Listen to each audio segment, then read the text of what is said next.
guys, Bijan Robinson had 12 carries today. That is not enough for Bijan Robinson whatsoever. That guy should be getting a minimum of 20 touches a game. And we didn't really get him involved in the passing game. And the one where he was open, that would have been a touchdown. Quinn Ewers, it was gun shy at that point. I said that over on Mark's channel before we jumped on here.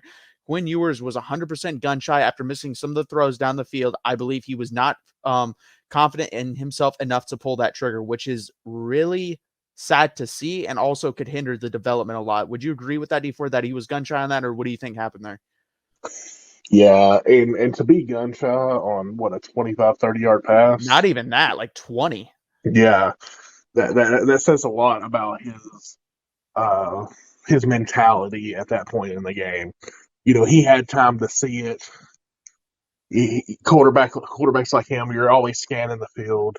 So for him not to take that, that was a huge statement. Yeah, and it's just a complete 180 from what we saw in the Alabama game. That guy was willing to throw into double coverage to Xavier Worthy and put it right on a dime, and you just don't see that. And I think it's a combination of his hand may have actually been hurt before the Oklahoma State game. Fine, we can give that excuse a little bit, but also he's not even willing to attempt these throws anymore, which tells me about the psyche. So there's multiple things and factors at play here, and some of them could be worse down the long run. Obviously, the hand injury will heal.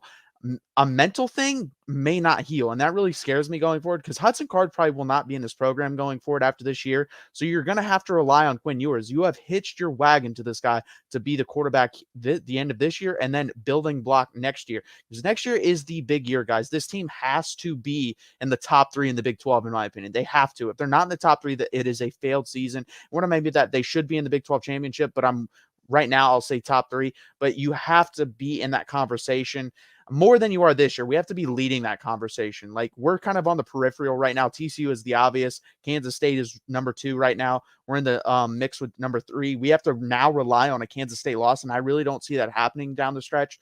So we kind of shot ourselves in the foot. But as a Texas fan, this is what we've done the last 12 to 15 years, basically, is we get to the door, like I said in the preview with Mark, and we can't knock down that door. We always get there, but we can never get into the party.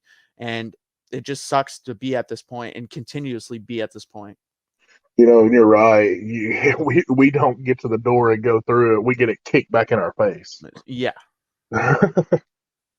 Austin Williams, Quentin Ewers looked off tonight again.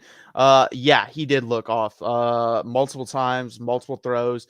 Another thing, Xavier Worthy really needs to learn how to track the ball. Again, there was another 1 or 2 throws where I think he could have made a play on it if he was able to track it right off the bat, and he's just not. And I don't know if that's laziness. I don't know if he's not being taught that. I don't know if he's just I just don't know. So I would say it's probably coaching, because our defensive backs aren't really good at playing the ball either. So that would make sense if our wide receivers aren't good at it as well.